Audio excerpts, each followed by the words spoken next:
enemies? Well, they're all different types. There's good folks, bad folks, in between folks. And then, of course, you've got your really weird type things, the praying mantis type, some a very exotic type of physiques. And we really don't know. And you can't tell a player without a program, and I'm not sure anybody has a program. And I think that's been part of the problem and part of the reason for the embargo on UFO information by the government is because they are loath to admit to you that they're not sure who these folks are and they're not sure what they're up to. And worse yet, they can't stop them, okay? Colonel Corso, of course, in his book about the day after Roswell, was quite explicit in basically calling them enemies, you know, and in fact, he very modestly said he'd save the world by combating these folks. And when I had an opportunity to talk with him, I said, Colonel Corso, I said, what makes you think that they're enemies, you know? And he reflected the Cold War, post-World War II, military, police mentality when he said, well, they'd fly over our air bases, we'd order them to stop, and they wouldn't stop. One day, when I was a police reporter, I heard on the police radio that they were chasing a suspect in downtown Fort Worth, and gave the location. It was just right outside of the City Hall where I had my office there in the police headquarters. So I just ran up the stairs and see what I could see, and I got up there just in time to see this cop car swerve in, you know, to this black kid that was running down the street, and he cuts in front of him, and he jumps out, and he throws the kid up against the wall. You know, you've seen it on cops, and he throws his hands behind him, and he's handcuffing him, you know. And pretty soon some other units showed up. So I went over to the first cop that had gotten there and arrested the kid, you know, and I said, what was he doing? And the cop said, he was running. So see, it's that attitude. If you run, if you don't stop when they say stop, then you're an enemy. And yet, I think a lot of us understand that there may be a lot more to it than just that. So, of course, by seeing these various groups and various races, the remote viewers really begin to understand that there's a lot going on out there. David Morehouse, for one, said, as remote viewers, we went to places that were so beautiful, and that's about where your ability to describe it ends. I guess one of the hardest things to fathom is that we are all so insignificant. I know because I've seen these other worlds. Our world is like one page, one thin page in a thick encyclopedia, an encyclopedia with volumes which stretch on forever. No beginning, no end, worlds within worlds, places so beautiful that we don't have the ability to describe them. You just can't imagine what it's like out there. We just don't have the ability to come back and describe to people what we've seen. Mel Riley pretty well summed it up too. He said, once you've gone out and looked around in the universe, you tend to lose interest in a Soviet submarine.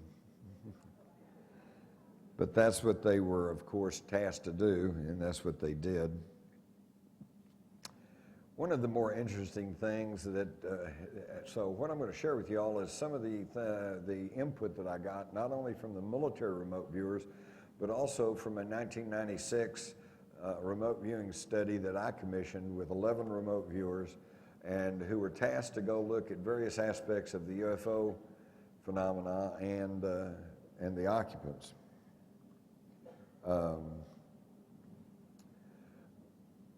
And even then, some of the input I got, both from the military remote viewers and from this commission that I studied, it was so strange and so far out there that I just did not feel like I wanted to muddy the waters or call down the ridicule. And so I did not put all of this stuff in my book, Alien Agenda, nor have I put it all in Spies, although you'll find occasionally there is some lapovers. For example, Morehouse described going to a very extraordinary place. It was called an open search. He was told he could just go and look at anything he wanted to look at, and of course he was already becoming intrigued with the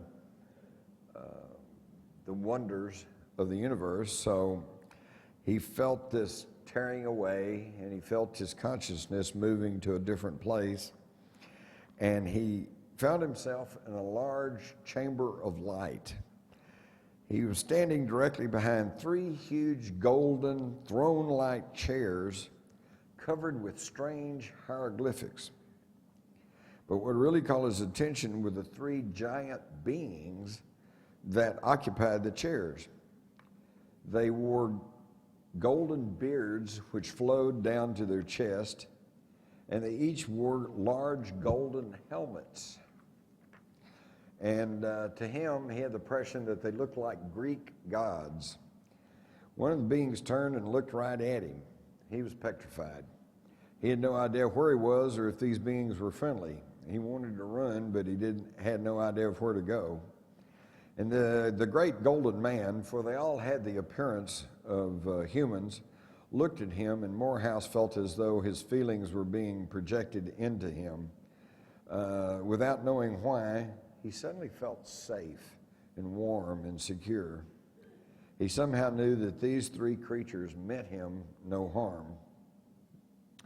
The one that had acknowledged his presence returned to his activity. He knows I'm here, but he has nothing to say to me, thought Morehouse. It'd be like me noticing a fly on the wall and then going back to work on my computer. I'm not mad at the fly. I don't mean it any harm. I'm just indifferent to it. Meeting no opposition, Morehouse slowly began shifting his attention to his right. Passing the end figure, he noticed a great golden wall in front of this trio. The wall was filled with carvings in high relief, and there were human-like creatures standing in front of it. The carvings or impressions were many and varied. Most are incomprehensible to him, but one looked like a depiction of a sun, a circle with stylized flames radiating out of it, and the whole wall was radiant and golden. After a short time, Morehouse noticed that the 3 golden men on the chairs seemed to be directing the people before them to touch certain portions of the wall. He decided the wall must be some sort of a control panel, one which he couldn't come close to explaining or even understanding, but he was convinced that these people were running something by their work on the wall. And as he stood there and was trying to make sense of all this, he was suddenly pulled away, and he found himself back on the cot, back at Fort Meade. So you can imagine what this does to people when they see things like this.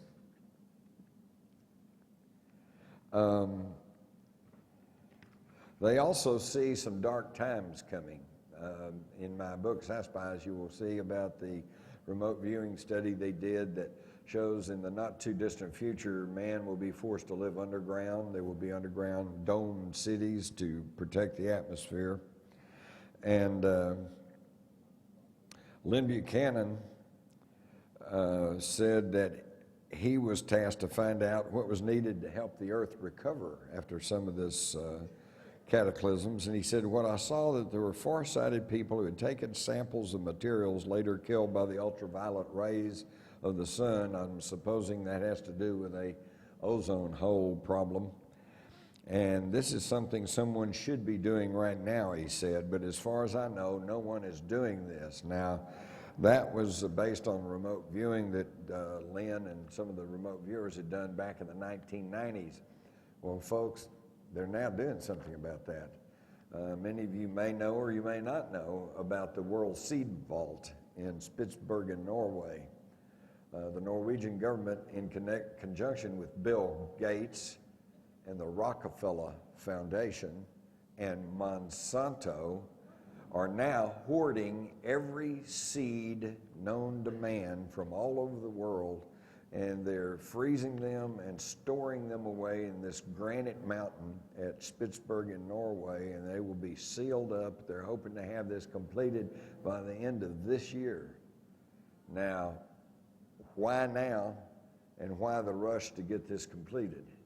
Do they know something we don't know? But I found that very interesting that the remote viewers more than 10 years ago were saying this is something that will be done, and it is being done. There's another group of aliens too that are non-humans that they all talk about that's not any of the ones that we generally deal with, and they refer to these as transcendentals. These are beings of light and energy.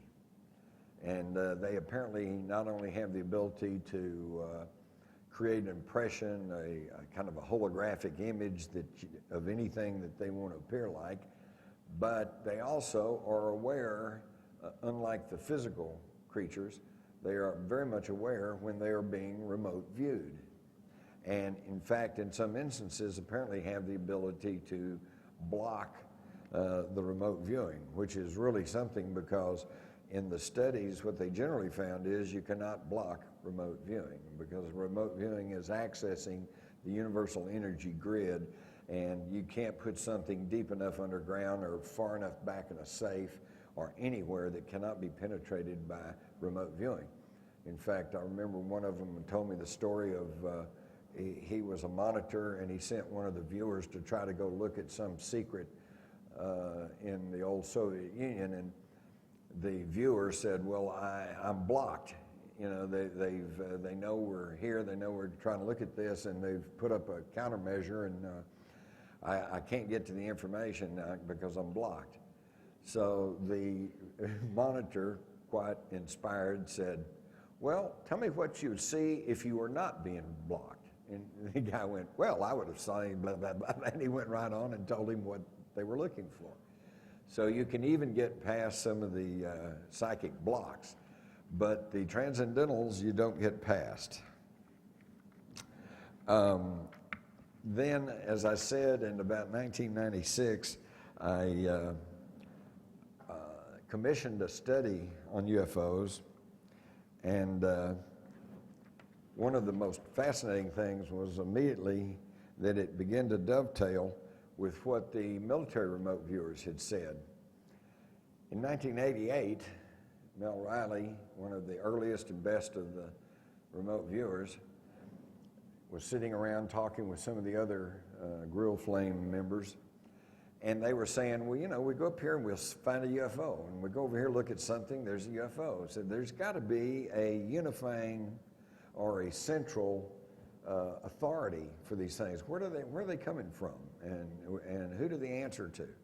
So for want of a better expression, they came up with the term Galactic Federation Headquarters, which, you know, now, I'm not going to tell you there is a Galactic Federation. I'm just telling you that that's the name they hung on the centralized unit. What he saw was on a distant world was this a plateau with a very still lake. Yeah, it's like his AOL, his analytic overlay was like, it reminded him of pictures he had seen of Lake Titicaca. And then there was another plateau, and then there were these high mountain ranges. And basically, he said, I find myself moving up an inclined causeway through rough stone walls on both sides, and at the end of the causeway is a long, dimly lit rectangular corridor constructed of smooth dressed stone on all sides. So basically, he saw like this huge pyramid with a ramp coming off of up on this plateau overlooking this lake that reminded him of Lake Titicaca.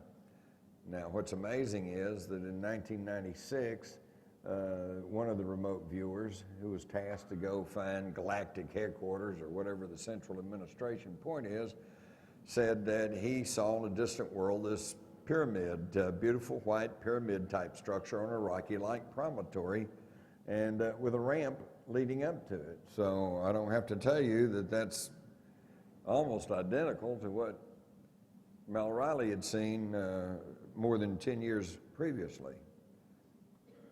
Now, Mel Riley says that you move up the ramp, and well, here, I'll just read it. Oops.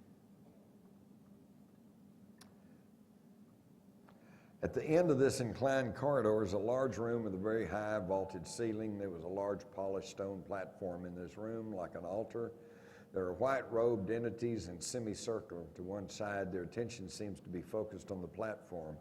The room is dimly lit. There's a feeling of something sacred, holy, almost religious about this place. This place seems familiar, as if I've been here before. I climb onto the platform and lie down, and I was then illuminated by a brilliant shaft of white light from head to toe. The light was coming from overhead. A robed figure next to me moved from behind the group and stood next to me with a hand out stretched over my solar plexus.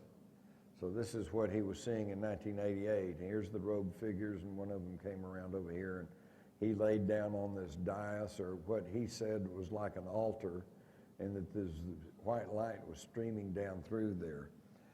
And he said it was just felt so familiar and so warm and so loving. And it was like he'd been there before. And it's like perhaps we've all been there before. But again, the fact that two separate remote viewers, more than 10 years apart, see the same thing, of course, tends to support the validity of their viewing. Now, when we try to locate, where is this place? Where is the galactic headquarters? Where is the center point for intelligent life, or this galactic federation? We can see here, these are two separate drawings that I've just put together on the same slide. One was kind of small, and this one's bigger, but you can see the similarities. And this is the world that more than one of these remote viewers saw as the home world for where they were worshiping what they call the One. Sometimes and some of the other viewers referred to it as the All. And when you consider the concept of the One, the all-encompassing, pretty well fits our definition of God. And but then it even got better. On this world, they saw this city, and they were drawing it and describing it and writing all these little notes. And again, these were two separate remote views, and yet you can see the similarity and detail on the city on this planet where the One is worshipped.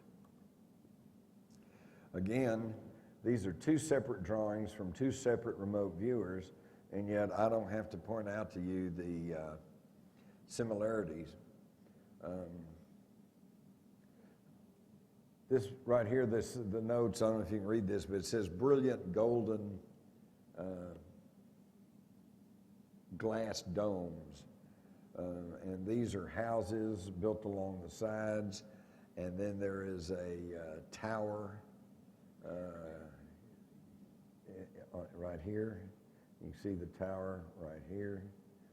And then there's stuff underground.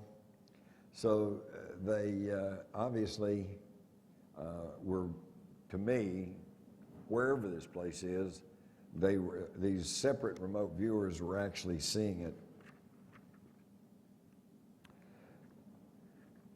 These are drawings that they made of some of the beings that they see inside here, the beings who are worshiping the All. We, of course, would like to know what's really going on and what's our place in it and all like that.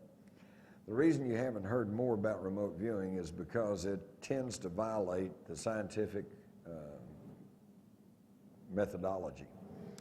Scientific methodology says that you have a hypothesis or a theory, and then you test it, and if you can duplicate it over and over or replicate it, then it becomes a law or it becomes accepted as fact. Well, they have proven statistically and several other ways that remote viewing works. So they know it works. The problem is they don't have a surefire hypothesis on how does it work. But I'll tell you what I've come up with, and this is just based on everything I know. Einstein was correct when he talked about his unified field theory, the fact that the entire universe is energy. And like all energy, there is a opposite poles. There's a positive pole and a negative pole. And then in between, you have this energy that meshes, coalesces together and forms clouds or smoke, haze, not quite matter, not quite energy. And then as that coalesces and as that solidifies, you begin to have matter. And once you have matter, it falls under certain natural material laws. This podium seems very solid, and I'm sure if I dropped it on your head, you would really think it was solid. But yet we know that this podium is made up of just a collection of atoms, and that an atom is about 98% empty space. So basically, we're just dealing with this energy universe that, because we are in a material plane of it, we only perceive it from a material standpoint. But this leads to the idea, which is now becoming more and more accepted by more and more people, that we are all interconnected. We know that our bodies are surrounded by an aura. This aura is an energy field, and this energy field can be both impacted and can impact on those around you. I'll bet you that all of you at one time or another have had the experience of, say, going to a party and you didn't really want to go, and you were kind of depressed and you were kind of angry because you didn't really want to go and be there anyway. But once you get there, everybody's laughing and talking and telling jokes and singing and having a great time, and the first thing you know, somebody's got their arm around you, and the first thing you know, you meet that guy or that pretty girl, and all of a sudden it's like, hey, this is a great party. I'm glad I came here, okay? You know, that's how you affect these energy fields, and your energy field can go up, go down, or whatever. And we do have control over that, much more than we realize. So what happens in remote viewing is that if I want you, for example, to go and remote view the Eiffel Tower, I don't tell you to go remote view the Eiffel Tower because you'll just immediately have a picture of the Eiffel Tower because you've seen pictures of it, you've seen films of it, you may have even been there yourself and seen it. So to get you to successfully remote view the Eiffel Tower rather than just have a daydream about it, I would give you what they call the coordinate number. Now, the coordinate number has nothing to do with coordinates. But what it does is that in my mind, I come up with a coordinate number, 1, 2, 3, 4, 5, 6, 7, 8. And in my mind, I know that that's connected to my desire to have you remote view the Eiffel Tower. Your mind, and when you have a thought, that's an energy form, and it's out on the energy field, out on the universal grid. How many of y'all have had the experience of, you know, I got a great idea for a book, I got a great idea for a movie, I got a great idea for a TV thing, you know, I got a great idea for a product, but you don't ever do anything with it. And then a few years later, lo and behold, here's the movie, here's the book, here's the product. You say, holy cow, that's my product. You know, you've had that experience. Well, let me tell you something. Somebody didn't steal your idea. When you have that idea, it's out on the energy grid. And anybody that's receptive enough can pick up on it. That's why they say there's no new ideas. Really, there's not. It's all out there, okay? The difference is between who does something with it and who doesn't. Because the ideas are all out there floating around. The big deal is who has the willpower, the connections, the go-gettedness or whatever to take that idea and actually do something with it. So when I say 1, 2, 3, 4, 5, 6, 7, 8, your mind, if you're doing the proper remote viewing protocols, your mind is drawn into the energy field and to that thought form, and you pick up the target, which is the Eiffel Tower. And I really believe that's how it works. And it's really fascinating to think about this. In the new updated version of Spies, Lynn Buchanan tells how that he may have gotten a brief glimpse into our reality when he was ordered to go and look at a particle beam weapon that was being developed by the old Soviet Union. And he went and looked at it, and he found the place where there was guys in white coats, and they had a big piece of machinery, and this thing was beaming this flowing energy beam, you know. But he got to thinking, yeah, but I can describe all this, but I really don't know how this thing's working. He says, maybe I better just, maybe I better get in the beam and find out what happened. So he sticks his hand, mentally, of course. Don't try this at home, kids. Sticks his hand in this energy beam, and his hand turns out to be a flow of atoms, a flow of particles that just streams on and on forever and ever and ever. Well, he pulls his hand back out, and he's okay, because he's just there doing this mentally anyway. So he says, okay, I'm going to step into the beam and see what happens. So he steps into this beam, and all of a sudden, he was 1,000,000 pieces of himself spread out along this energy beam, each piece self-aware and knowing that they were a piece of the whole, and then collectively knowing that that was him, and all spread out there. And he said he can't even describe it. It's, you can picture a sci-fi movie where all of a sudden, you just disintegrate and turn into this flowing stream of energy. And then when he steps back out, then he was back into a form that he knew. Now, all this was mental anyway, but I think this gives us a little bit of insight into who we really are. We are actually beings of energy. We are the transcendentals, but we don't know this because we're trapped in these meat sacks. All right? And as such, we're spend about, a whole great deal of our time trying to feed the meat sack or shave the meat sack or let the meat sack rest for